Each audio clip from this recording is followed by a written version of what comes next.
Welcome to the Breakthrough Moments podcast, a podcast where challenges meet opportunities. I'm Harold, and together with my co-host Lasse, we explore stories of innovators, leaders, professionals, and entrepreneurs and how they turn obstacles into game-changing breakthroughs. Get ready for insights that inspire and lessons that last. Subscribe now and let's dive into the moments that define success. Welcome to today's episode of the Breakthrough Moments podcast. Today we have Lili Rodic with us, who started in 1996 when the internet was emerging. She's done something very interesting, and she started close to now 3 decades ago, and she formed the first Croatian web-oriented company with one goal in mind: to make smart websites which promote Croatian companies worldwide and solve the problems with web technologies. So based in Croatia, Lili also is passionate about breaking the mold and also empowering women in the region where entrepreneurship is still gaining traction. So join us today for the episode to go into Lili's story and her findings. So with that, welcome to the podcast episode, Lili. Thank you, Harold, for so nice introduction. Sounds really interesting to hear something about 30 years of web media and internet. So yeah, it was a long time ago, to be honest, but I still remember those creaking sound of getting connected to the internet. So Yeah. you haven't heard it possibly, but it was, like we are connecting and then the emails are coming. So Yeah. nowadays we are all connected all day long. So it's a little bit different. But in those days, it was really, like breaking. We are online. Let's get do it. Yeah. So it was fun time, and we managed to somehow surf through those days with a lots of geeks around me. It was really interesting and fun ride. Yeah. Yeah, that's the most important thing, isn't it? Like having fun along the way and Yeah. enjoying what you do. But yeah, I remember when you mentioned this when we got connected, like starting in 1996. That's early, and things were wildly different from then because like I was born in 1995, so of course I want to remember how the internet was in '96, and now everything is kind of quote unquote taken as a given, like we take it for granted. But Yes. one thing that I'm curious about is kind of like you got involved in the internet and especially like web development when it was in its infancy. Like, what was it that got you interested in it in the first place? Like, was there anything that you saw, anyone that recommended you to get into this Hmm. and start your own company Yeah, within good this space? question. Yeah, perfect question. So just to get the context, it was before Google and Facebook even started Yeah. the companies. So, well, a couple of things happened. I was studying general linguistics and Italian. So HTML was just like another language to me. Hmm. And I love languages, studying foreign Yeah. languages, listening to all types of languages. So I got curious about it. And then my former partner, also he was geek. And he said, that's computer, just sit Hmm. down and I'll show you.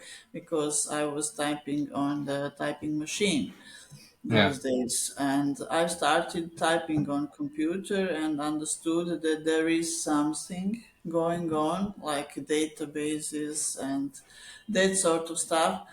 Yeah.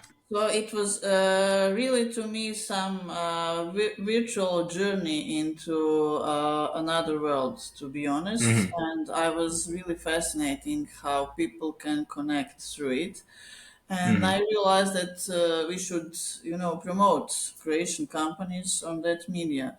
So we invested in one laptop, and I just hit the road, meeting people, showing them what the internet is, connecting to this beeping sound. And it was a lot of fun because they said, "Oh, it's something in America. It will never come here." Mm. No, it's only for the big companies, etc., etc., etc. But as usual in entrepreneurship, you need to struggle day by day, and then someone rings you and said, "Okay, let's do it. I want a beautiful website." So Yeah. we made the first website, and then it all started somehow, of course. But Yeah. in the beginning, it was like promoting the internet itself and web media, talking a lot about it to people and doing all sorts of promotions and Yeah.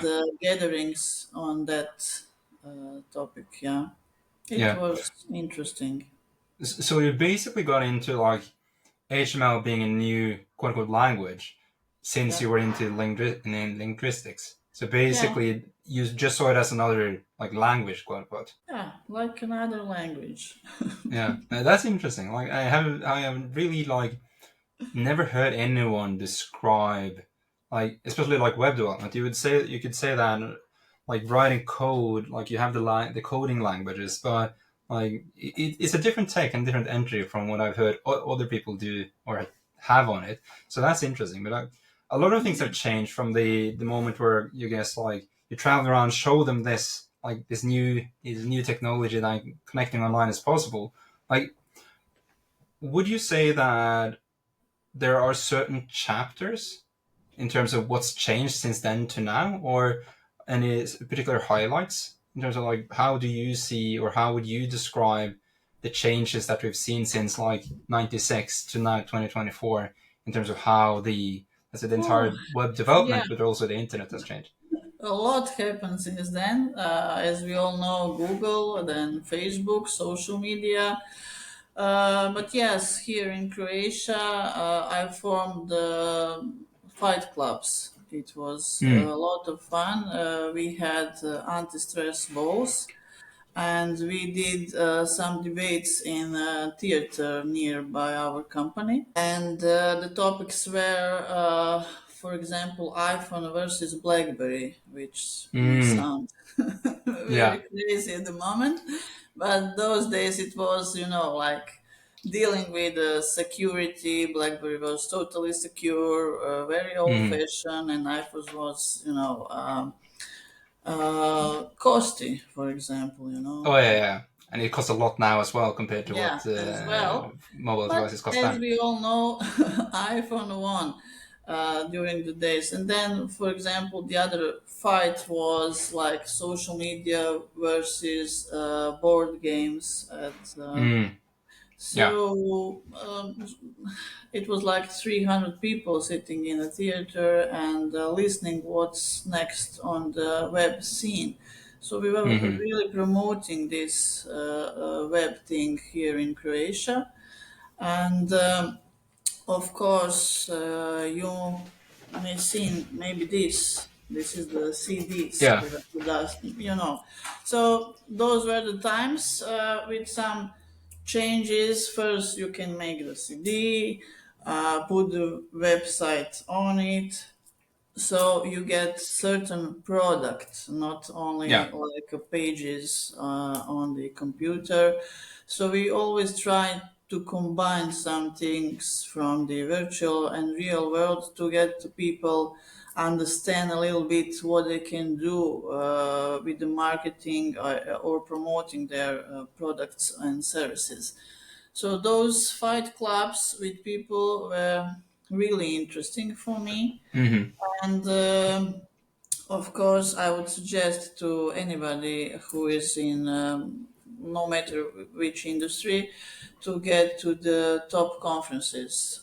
Those Mm. days there were like a couple of them in Paris, Amsterdam, and Berlin, and I visited all of them. It was like 200 or 300 people all together, and we were all having a couple of nice days talking to each other about the challenges, which programmatic language is better, which browser Yeah. is better to use, etc., etc. It was in those days very important just to get Hmm. a picture. Nowadays, on those events, there are like 10,000 plus people, so time The flies. conferences these days are humongous. Yeah, yeah, yeah. And the other thing was really important for me because we started to work as I love languages. I started to work with a lot of foreign companies. So Mm-hmm. I worked for French, American, Mm. English companies. Well, web development was based in Croatia, but we were collaborating via Skype those days. And Yeah. maybe one of the breakthrough moments was also, and it's interesting. Like I just put one T-shirt on myself with a question on the back. Need developers, and I got the client in Paris on that conference, which Mm. in those days there was like 1,000 people, something like that. Not that huge, but 1,000 people. Someone noticed me, and I got the work for the World Crunch, which exists nowadays too. Mm. It's a very interesting project. So Yeah. it's different ways that you can find your future clients. That's maybe important for entrepreneurs to understand that there is Yeah. always a way to find your next customer. Yeah. I think, and I remember that when so I got involved in, let's say, the commercial digital world when I was 16, so in 2011. And I remember like, okay, that I thought I was a bit late to the show. I figure now, but I thought like the digital is going to be the future, and you thought that like 15 years prior to that. But um, and the fact that every single Yes. company, every single entrepreneur, like we're going to be involved on a digital stage at some point, no matter what. How can we then use that as a channel to find customers, generate customers, and get clients? But one thing that I was kind of like interesting is, okay, you used all these conferences as a way to get in touch with people, connect, learn what's the best possible tech, best possible devices, and also get clients. But like, how have you seen that your work, what you've been doing, let's say day to day, has changed since '96 to today? Has it changed a lot, or is it still kind of like doing the same thing in terms of like building web services or do web development for companies? My company still web projects, but the Mm-hmm. time has changed. Of course, the technologies changed. CMS came to the scene like I Yeah. don't know, 15 years ago, something like that. So everything is changing constantly. That needs a lot of courage on one side and a little bit of craziness because each year something new is arising, So with the social Yeah. media, there was a huge boom of all of these social media commercials, etc., etc. So you can forget about banners. Now it's social media. So nowadays it's all video like TikTok, etc., etc. So it's Mm-hmm. constantly changing. But the basic is always the same. If you have a Mm-hmm. service or a product, you need to promote it. And the most important thing is to have a reliable team and good creative design. I mean, designer or art director, or depends on scale of the project, of course. Yeah. But you need to combine, from my point of view, art plus tech, and then you get a perfect product Yeah. because if you only look on the artist side of then it cannot be that commercial, so to say. And if you only take tech part of the story, it may be too techy and Yeah. not really likable. So you need to balance it really good. Mm-hmm. So But that like, that hasn't changed. The technology is oh yeah. changing. The landscape is changing. Lots of apps are coming and going, but basically you need to do the sales and Yeah. do the work, and that's it. Yeah. But it's interesting because like I remember when I started when I was I was actually 11 when I created my first website with Dreamweaver. That probably Yes, you bro. can recall. Yeah, with HTML and CSS. But now it's completely different. Like you don't even need to look at HTML in most cases. Like you have website builders that does everything. Now you have also design converted to code for websites. So it's the landscape is completely different. Like, Totally, yeah. have you, if we were to, let's say, look into the into the future, like the things that you see, how do you think that they are going to change stuff? Because like the last 2 years, AI has been all the rage and the hype.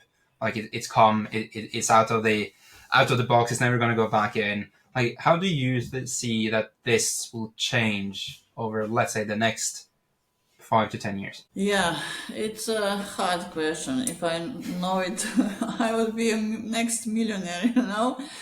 But Yeah. yeah, AI comes in so many layers because you can see it over the artwork or the speech or the text. You can use it on so many ways or layers, so to say. Hmm. So it's really getting deeper and deeper in our lives.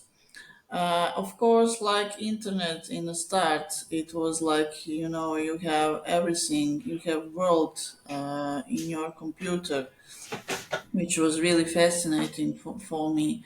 Yeah. Now AI, I think it's for younger people than me, and it will be very complicated for them because they do not have the world and Encyclopedia Britannica in a computer anymore, Hmm. because now they have a lot of chaos and sort of, so to call it, things, Yeah. because they need to know really a lot to distinguish real quality and what's Hmm. fake.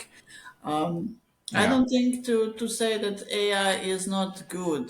I mean, it can produce nice things. It can help in many ways, especially, for example, in medicine, etc., etc. It needs to have a lot of very, very bright and smart people to use it to be Yeah. really useful to people. That's what I'm trying to say. Like Yeah. any other things, for example, internet started like very smart and geeky people were using it, and then it spread to everyone, everywhere, and now you have a lot of pretty stupid things and not really smart things to see or hear, Yeah. and you have a cyber criminal, etc., etc. So with AI, it will be mostly the same thing, Yeah. but it's up to you to solve that question. Yeah, well, fair point, fair point.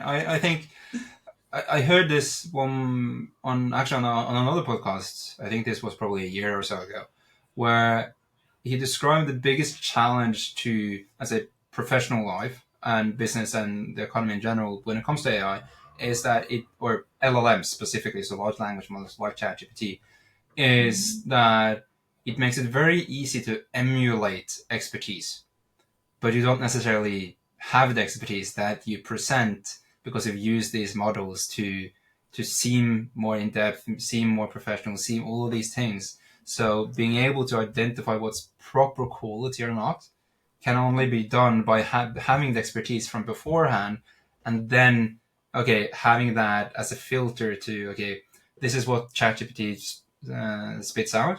Okay, we have that filter because I understand what's good or not, and then do that. Because like I see a lot of people that don't necessarily know, let's say, how marketing works, that just puts out AI stuff that is for most part very, very bad, but they think it is very, very good.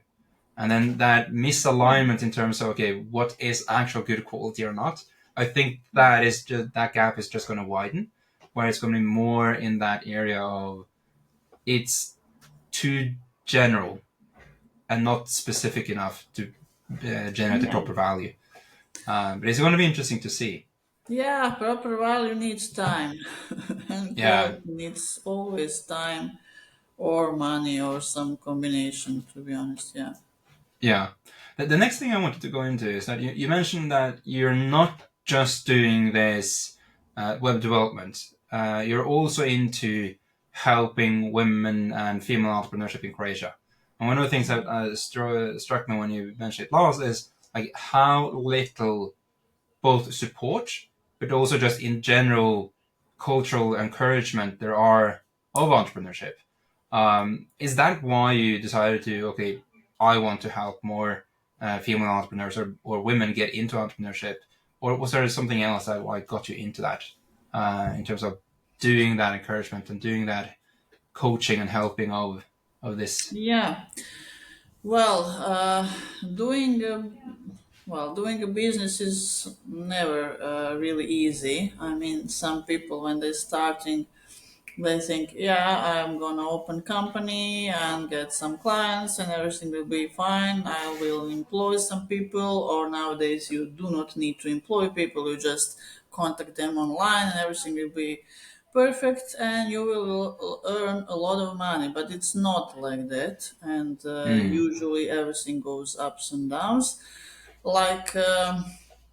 Like when you sit on a roller coaster and then the journey begins and you cannot go back anymore. Yeah, Yeah. exactly. So it's gonna be like that. I realized after doing business like 10 years that women especially struggle within this journey because as we usually have kids and all the other stuff that bothers us, for our parents and kids, usually here in Croatia, women take care about all the, society around them. So Hmm. it's especially difficult, and we sit down a couple of times with a couple of my friends and decided to form this association to help women understand more what business is, how they can get some financial help, or some real support if they need some Hmm. help with the design or with the production or with marketing itself. So we started, and we Yeah. had monthly gatherings, which we still held here in Zagreb, Croatia. And in 10 years, there was like 300 women passed through these gatherings. I guess we help them because the feedback is usually good. We even Hmm. try to go deeper in Croatia to understand the needs and everything. How can we help them? And the beautiful thing happened, libraries, which are Mm. open to public spaces. They approached us. So within any city in any, you have a library actually, or a Yeah. couple of them. So it's a good place to have gatherings and to combine this public plus private entrepreneurship and to understand each other better because when you are entrepreneur you don't have salary in first of the month or whatever day in a month, so you need to earn it and to pay for yourself, and if you have employees you need to pay them first and then the rest goes to you. So we combine those because in libraries mostly women work here too. So Hmm. with these stories and success stories as well, we always try to do some positive impact. And lately, one lady she approached and come to me to ask me some questions like 4 years ago, and now her products are among the biggest chain in supermarkets here in Croatia, Mm.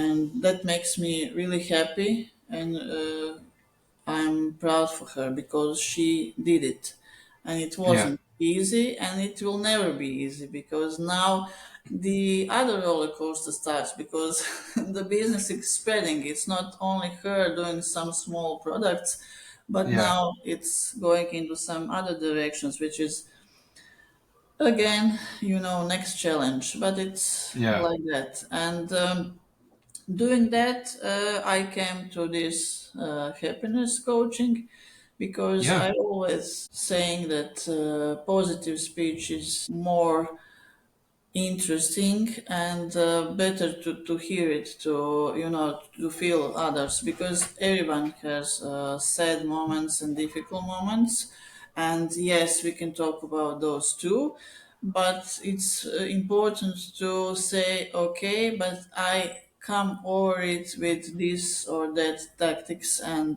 that helped me, Yeah. time management helped me, project management helped me, working with different types of people helped me because I learned a lot. Yeah. So that's something that I'm willing to do as long as I live, to teach other how to deal with difficulties and to get over it, and be happy with themselves. That's a first step. Yeah. You gotta be that. So you have the web development, you have the association, and then you have the happiness coaching. Like, how do all of these, like, do they interact? Like, you mentioned that the happiness coaching kind of grew out of the association in terms of empowering female entrepreneurs. Like, how do you spend your time? Is it like one third here, one third there, and one third on the happiness coaching, or like how's the work life balance managing all Yeah, of those? that's a typical question, yeah. But Yeah. my philosophy is there is no balance, it's only life. So you need to Mm. plan each day, and each day is a new beginning. So you need to plan very wisely. And Yeah. the life is not like in a mass, 1 plus 1 equals 2. So you usually need to be a to be a good, programming your day very very Yeah. easy, and very, nowadays it's easy because you have lots of calendars and tasks, task managers, etc., etc. So it's easier, but still you need to at first be good with yourself, and then Hmm. decide what I'm going to do today. And being older, I cannot do like 12 or 15 hours per day like I used to when I was young. So I need to even wiser plan my day and decide what I'm going to do, which tasks I really need to do, and later on some smaller things or emails, etc., etc. So you need Hmm. to combine it. And when you were saying it, I was thinking, but it sounds like it's very different. But in web projects, you need to talk to people. With women entrepreneurs, you again talk about business and people, and doing happiness coaching,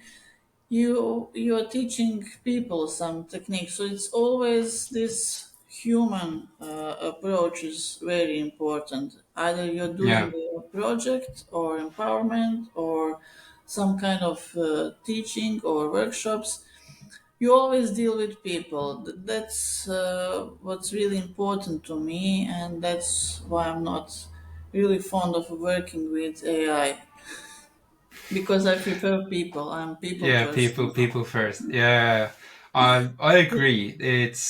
I'm a bit of the geek that likes to like put the modules and components together in new ways. But most definitely, like as human beings, we need that human connection.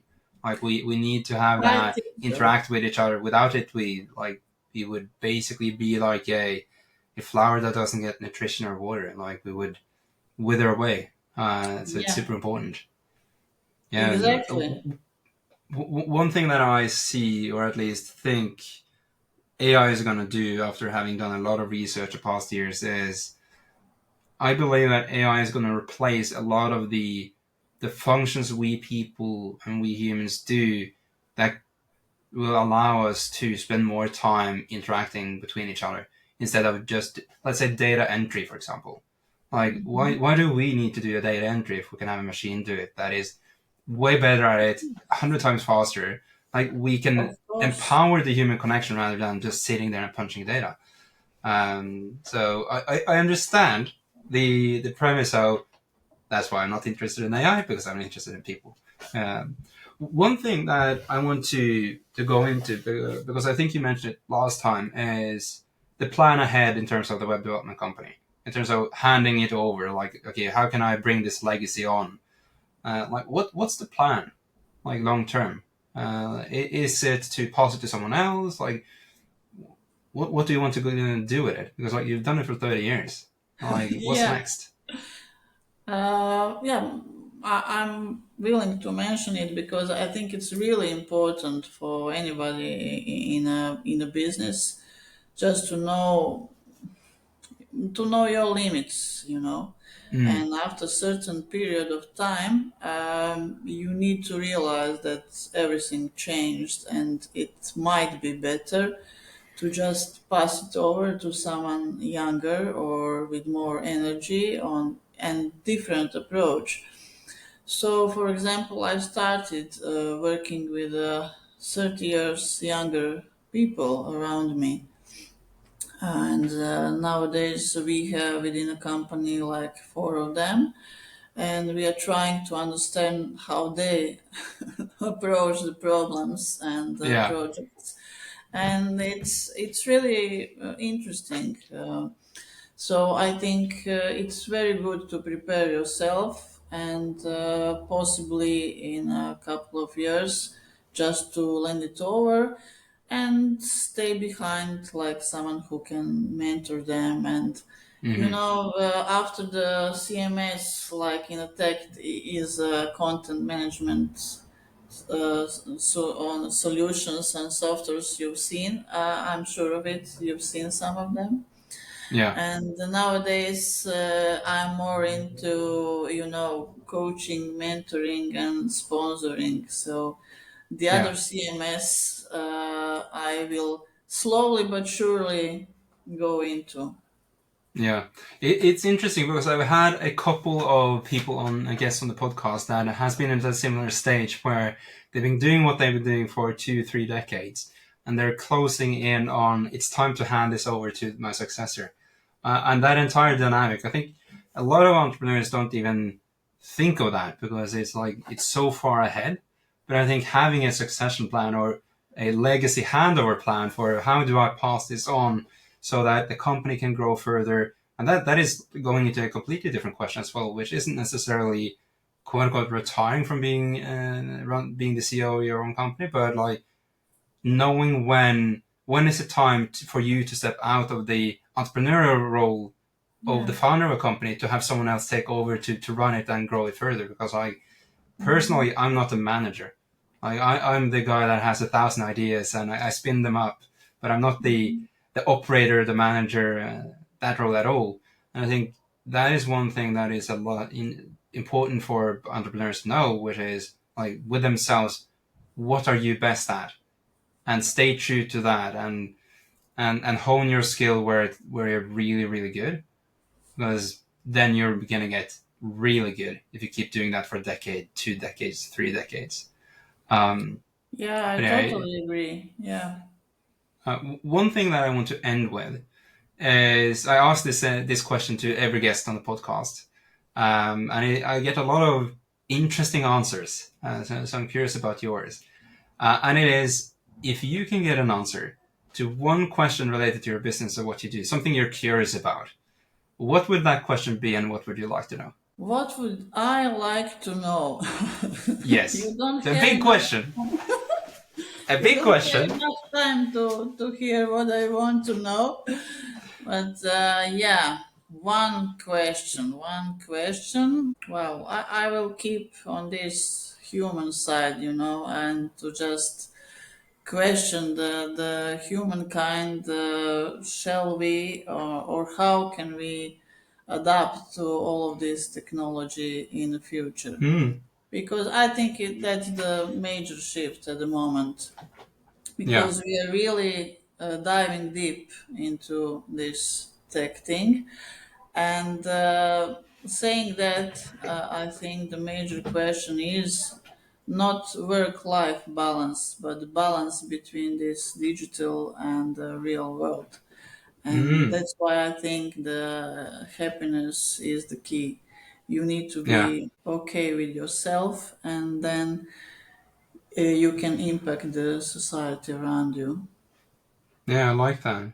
Yeah, it's you have all of these dystopian cyberpunk videos and movies that describe like how it could go if everything is like fully digitized and we live in that world every day and don't disconnect to live in the real world. So I think it's a very good Yeah. question, most definitely. Yeah. But yeah, Lily, this has been a pleasure. I've learned several things. You have a very interesting story. If someone wants to find you, connect, and reach out, what's the best place to go? It's LinkedIn, I guess, and of course, other.hr, my website, my company's website. Hmm. So I'm mostly online on any channels, so I think they can find me. Yeah, Whoever I'm needs gonna. me, they'll find Yeah, me, and you found me, so and good. here we are. I'm gonna make sure that your LinkedIn profile at least is in the show notes and the description, so that if Yeah, those of you that are listening in or watching this on online can find that fairly easily to reach out. But yeah. Lady, the only thing I can then say now is thank you so much for taking the time and being a guest on this show. Thank you, Harold, and have a good day. Bye.